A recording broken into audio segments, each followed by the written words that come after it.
अन्न,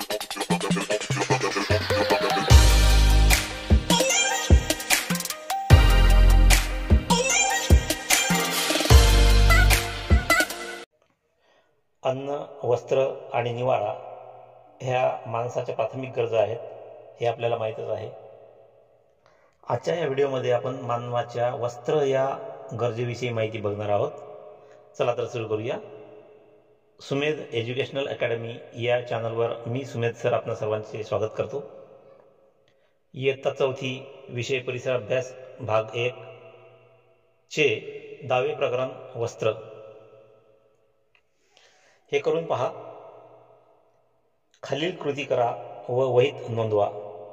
एक कापड घ्या, ते भिंगाखाली पहा. तुम्हाला काय दिसते? धान्याचे पोते निरखून पहा, ते कशा प्रकारे बनले आहे. शिंप्याकडे जा. कपडे शिवताना शिंपी कापड कापतो त्यावेळेस कापलेले पण त्यांना नको असलेले कापड घ्या. त्याच्या कडेला तुम्हाला काय दिसते ते पहा. तुमच्या असे लक्षात येईल की धागे एकमेकात गुंफून कापड किंवा वस्त्र तयार होते.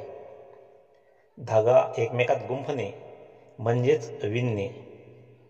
लांब धागे विणून कापड तयार करतात. लांब धागा कुठून येतो? तर हे करून पहा. घरातील कापूस घ्या, तो जेवढा लांब करता येईल तेवढा करा. तळ हातावर घेऊन तो एका बाजूकडे मळा. काय होते ते नोंदवा. तुमच्या असे लक्षात येईल की कापसाची लांब वात तयार होते. पूर्वी कापसापासून सूत तयार करण्यासाठी चरखा वापरत असत. आता ही प्रक्रिया यंत्रावर केली जाते. कापसाच्या धाग्यापासून कापड तयार होते. कापसाच्या धाग्यापासून कापड तयार होते, परंतु कापसाशिवाय इतर कशापासून कापड तयार करता येत असेल? इतरही काही वस्तू अशा आहेत की ज्याच्यापासून कापड तयार करता येते. माहीत आहे का तुम्हाला? आपल्या देशाला स्वातंत्र्य मिळवून देण्यासाठी महात्मा गांधींनी जनतेमध्ये स्वदेशी वस्तू वापरण्याची चळवळ उभी केली. त्यासाठी चरख्याचा वापर सूत कातण्यासाठी केला. देशभरात सूत कातण्याची चरखा मंडळे निर्माण केली व स्वदेशी वस्तू वापरण्याचा संदेश दिला. हे करून पहा. कापड दुकानाला भेट द्या. आपल्या परिसरात एखादं कापडाचं दुकान असेल, त्या दुकानाला भेट द्या. दुकानदारांशी पुढील प्रश्नांच्या आधारे चर्चा करा आणि जी चर्चा होईल ती तुमच्या वहीमध्ये नोंदवा. दुकानदारांना पुढील प्रमाणे प्रश्न विचारा. दुकानात कोणकोणत्या प्रकारचे कापड आहे? दुकानामध्ये एकाच प्रकारचे कापड नसते, तर वेगवेगळ्या प्रकारचे कापड असते. तर दुकानदारांना तुम्ही विचारा की दुकानात कोणकोणत्या प्रकारचे कापड आहे. या कापडांना विशिष्ट नावे आहेत का? हे कापड कशापासून तयार होते? कापसापासून तयार होते का इतर कुठल्या वस्तूपासून तयार होते? याचा मूळ स्रोत काय आहे? म्हणजे हे कापड नेमकं कोणत्या वस्तूपासून बनवतात? हे कापड कोणत्या प्रदेशातून आले आहे? हे असे प्रश्न तुम्ही दुकानदाराला विचारा आणि वेगवेगळ्या कापडांचे नमुने त्यांच्याकडून मागून घ्या. छोटे छोटे कापडांचे तुकडे नमुने म्हणून त्यांच्याकडून मागून घ्या. दुकानदार काकांकडून आलेल्या माहितीचा पुढील प्रमाणे तक्ता तयार करा. असा तक्ता तुम्ही तयार करू शकता. त्यात वेगवेगळे रकाने तयार करायचे आहेत.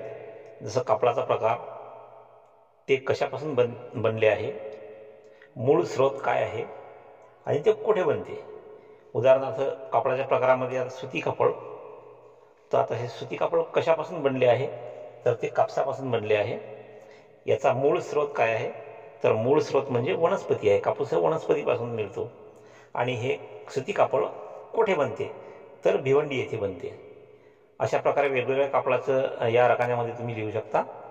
तुमच्या असे लक्षात येईल की कापड अनेक घटकांपासून बनते. उदाहरणार्थ कापसापासूनही कापड बनते. लोकर, ताग, नायलॉन, रेयॉन इत्यादी घटकांपासून कापड बनते. यातील काही स्रोत हे वनस्पतीपासूनचे आहेत, तर काही स्रोत वेगळे आहेत.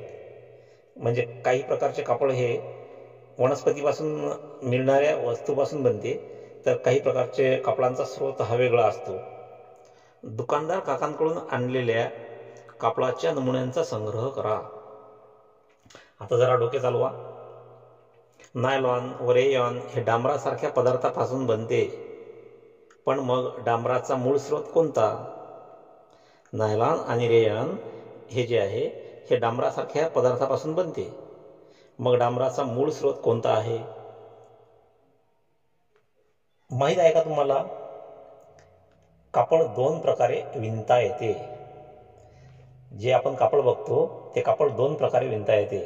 एक म्हणजे सुयांच्या साहाय्याने घराघरात तोरण, स्वेटर, कानटोपी इत्यादी वस्तू बनवल्या जातात, आणि दुसरं म्हणजे कापड विणण्यासाठी हातमागाचा किंवा यंत्रमागाचा उपयोग करतात. हे करून पहा. छोट्या बादलीत स्वच्छ पाणी घ्या. आपल्या घरी बादली असते, त्या एखाद्या छोट्या बादलीमध्ये स्वच्छ पाणी घ्या आणि तुम्ही दिवसभर वापरलेले कपडे त्यात भिजत घाला. तुम्ही दिवसभर जे कपडे वापरलेले आहेत ते त्या बादलीमध्ये स्वच्छ पाण्यात भिजत घाला. तासाभराने हे कपडे बादलीतून बाहेर काढा आणि बाहेर काढतेवेळी ते बादलीतच घट्ट पिळून घ्या. आता बादलीतील पाण्याचे निरीक्षण करा. बादलीतले पाणी स्वच्छ राहिले की त्यामध्ये काही बदल जाणवला. निश्चितच त्या पाण्यामध्ये काहीतरी बदल आपल्याला दिसेल. तुमच्या असे लक्षात येईल की आपण कपडे वापरतो त्यावेळेस ते अस्वच्छ होतात, आणि अस्वच्छ होतात म्हणूनच बादलीतील पाणी सुद्धा थोडे अस्वच्छ झालेले आपल्याला दिसते. सांगा पाहू, कपडे अस्वच्छ होण्याची कोणती कारणे तुम्ही सांगू शकाल? आपल्या अंगातील कपडे जे आपण वापरतो ते अस्वच्छ होतात, त्याची कोणती कारणे तुम्ही सांगू शकाल? त्या कारणांची यादी तयार करा. यादीवरून असे स्पष्ट होते की आपले कपडे अनेक कारणांमुळे खराब होतात, त्यामुळे कपडे स्वच्छ करणे आवश्यक असते. स्वच्छ कपडे घालणे ही एक चांगली सवय आहे.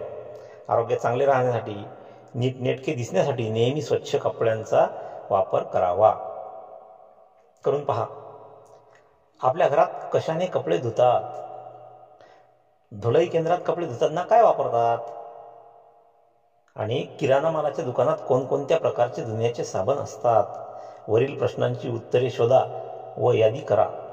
तुम्हाला लक्षात येईल की कपडे धुण्यासाठी वेगवेगळ्या प्रकारचे साबण वापरले जातात. उदाहरणार्थ साबण, डिटर्जंट पावडर, लिक्विड सोप इत्यादी. वरील वस्तू नसतील तर कपडे धुण्यासाठी काय वापरता येईल? समजा आपल्याकडे साबण नाही, डिटर्जंट पावडर नाही किंवा लिक्विड सोप नाही, तर अशा वेळी कपडे धुण्यासाठी आणखी काय वापरता येईल? विचार करा. हे करून पहा. किराणा दुकानातून रिठे आणा, कोमट पाण्यात भिजवा. त्या रिठ्याला कोमट पाण्यामध्ये भिजवा आणि ते पाणी हाताने ढवळा. पहा बरं काय होते ते. त्या पाण्याला फेस येतो. आता कपडे धुण्याचा सोडा कोमट पाण्यात घाला आणि पाणी ढवळा. काय होते ते पहा. या पाण्याला सुद्धा फेस येईल. आता या दोन्ही पाण्यामध्ये अस्वच्छ कपडे भिजत ठेवा आणि अर्ध्या तासाने कपडे धुवून घ्या. पहा बरे कपडे स्वच्छ झाले का? निश्चितच कपडे स्वच्छ होतील. रिठा, सोडा, हिंगणभेट, चुनखडी इत्यादींचा वापर कपडे धुण्यासाठी करता येतो. या सर्व नैसर्गिक वस्तू आहेत. कपडे धुण्यासाठी वापरण्यात येणाऱ्या ह्या सर्व नैसर्गिक वस्तू आहेत. सांगा पाहू, तुम्ही पहिलीत असतानाचे कपडे आता वापरता का? आता तुम्ही चौथीमध्ये आहात आणि तुम्ही ज्यावेळेस पहिलीत होते त्यावेळेसचे कपडे तुम्ही आता सुद्धा वापरता का? आणि वापरत नसल्यास कोणते कपडे तुम्ही आता वापरता? आता तुम्ही कोणते कपडे वापरता? पूर्वीचे कपडे आता न वापरण्याचे कारण काय? लहान असताना तुम्हाला अत्यंत आवडलेला एखादा ड्रेस तुम्ही आता वापरू शकत नाही, कारण तो तुम्हाला आता लहान होईल. तुम्ही वापरत नसलेल्या कपड्यांचे काय होते? आता लहानपणीचे कपडे ते अद्यापर्यंत फाटले नसतील तर त्या कपड्यांचे काय होते? आई वडील, आजी आजोबा यांच्याशी चर्चा करा आणि जुन्या कपड्यांचे काय होते ते विचारा. हे करून पहा. जुने कपडे देऊन नवीन भांडी मिळतात हे तुम्हाला माहीत आहे का? जुन्या कपड्यांच्या बदल्यात नवीन भांडी देणाऱ्या व्यावसायिकांशी चर्चा करा. त्यासाठी पुढील मुद्दे वापरा. त्यांच्याशी चर्चा करताना हे प्रश्न त्यांना विचारा किंवा हे मुद्दे वापरा. जुने कपडे घेऊन त्याचे काय करता? त्या व्यावसायिकांना तुम्ही विचारा की जुने कपडे तुम्ही घेता त्या जुन्या कपड्याचे काय करता? आणि या कपड्यातील चांगले कपडे व फाटके कपडे वेगवेगळे केले जातात का? कारण जुने कपडे जे असतात त्यात काही फाटके कपडेसुद्धा असतात. मग हे जुने कपडे ते व्यावसायिक घेतात आणि घेऊन मग फाटलेले कपडे किंवा चांगले कपडे हे वेगवेगळे करतात का? चांगल्या कपड्यांचे काय केले जाते, ते कोण घेतात आणि फाटलेल्या कपड्यांचे काय केले जाते? काही कपडे स्वतःसाठी ठेवतात का? जुने कपडे घेऊन नवीन भांडी देणे त्यांना कसे परवडते? कारण आपल्याकडून ते जुने कपडे घेतात आणि त्यांच्याकडचे नवीन भांडे ते आपल्याला देतात आणि हे असं करत असताना त्यांना हे कसं काय परवडते का हे त्यांना विचारा. तुम्ही मिळवलेल्या माहितीची नोंद करा. तुमच्या नोंदी या माहितीशी जुळतात का ते पहा. कपडे हे टिकाऊ असतात. ते जुने झाले तरीही त्यांचा पुन्हा वापर करता येतो. जुने कपडे चांगले असतील तर ते आपण गरजवंतांना देऊ शकतो. जुने कपडे आपल्याला होत नाहीत परंतु दुसऱ्या कोणाला होऊ शकतात, ते लहान मुलांना. मग असे गरजवंत जे लोक आहेत त्यांना आपण ते देऊ शकतो. कपडे फाटले तर त्यापासून गोधडी, पायपुसणी इत्यादी वस्तू तयार करता येतात. कपड्यांची सुते वेगळी करून नवीन कापड तयार करता येते. अगदी जीर्ण झालेल्या कपड्यांचा लगदा तयार करतात आणि त्यापासून कागद तयार करता येतो. याचा वापर ताटल्या, फुले इत्यादी करण्यासाठी होतो. लगद्यापासून प्रतिकृती सुद्धा तयार करता येतात. आता हे करून पहा. हे जे चित्र आहे या चित्राचं निरीक्षण करा. पान नंबर 65 वर हे चित्र आहे. हे चित्राचं निरीक्षण करा. कपड्यांमधील विविधता समजून घ्या. विविध प्रकारचे कपडे घातलेले लोक इथं आपल्याला दिसतात या चित्रांमध्ये. त्याचं निरीक्षण करा. तुमच्या परिसरात अथवा परगावी गेल्यावर वरील प्रकारचे कपडे परिधान करणारे लोक दिसतील. म्हणजे या चित्रामध्ये जे कपडे दाखवलेले आहेत असे कपडे परिधान करणारे लोक दिसतील. त्यांची भेट घ्या. त्यांच्या कपड्यांबद्दल माहिती जाणून घ्या व त्याची नोंद तुमच्या वहीत करा. वर्षभर ते अशाच प्रकारचे कपडे घालतात की वेगळे घालतात? हवामानानुसार त्यात बदल करतात की नाही करत? सण आणि उत्सवांच्या वेळी त्यात काही बदल करतात का? असे प्रश्न या लोकांना तुम्ही विचारा. महाराष्ट्रात सांस्कृतिक व भौगोलिक कारणांमुळे कपड्यांमध्ये विविधता दिसून येते. हवामानाचा विचार केला तर महाराष्ट्रात सुती कपडे प्रामुख्याने वापरले जातात. हे करून पहा. आपले आजी, आजोबा, आई वडील आणि नातेवाईकांची जुनी व नवीन छायाचित्रे एकत्र करा. ती कोणत्या वर्षात काढली आहे हे त्यांना विचारून छायाचित्रांच्या मागे लिहून घ्या. आता ही छायाचित्रे वर्षानुसार लावून घ्या. छायाचित्र म्हणजे फोटो काढलेले असतात आपल्या नातेवाईकांनी, घरच्या लोकांनी. ही छायाचित्रे वर्षानुसार लावून घ्या आणि त्यांच्या पोशाखात होत गेलेले बदल निरीक्षणाने समजून घ्या. असे बदल होण्यामागची कारणे त्यांच्याकडून जाणून घ्या. म्हणजे आपले आजी आजोबा पूर्वी कोणते कपडे घालायचे, ते आता कोणते कपडे घालतात. आपले आई वडील पूर्वी कोणत्या प्रकारचे कपडे घालायचे, आता ते कोणत्या प्रकारचे कपडे घालतात. हा जो बदल आहे हा बदल लक्षात घ्या आणि हे बदल होण्यामागची कारणे त्यांच्याकडून जाणून घ्या, म्हणजेच समजून घ्या. आपण काय शिकलो बघूया. कापड धाग्यांपासून बनते. हे धागे कापूस, लोकर इत्यादींपासून तयार करतात हे आपण शिकलो. कपडे वापरल्यावर अस्वच्छ होतात त्यामुळे नेहमी स्वच्छ कपडे घालावेत हेही आपण शिकलो. कपडे धुण्यासाठी साबण किंवा रिठा, हिंगणबेट यांसारखी नैसर्गिक साधनेही वापरतात हेही आपण शिकलो.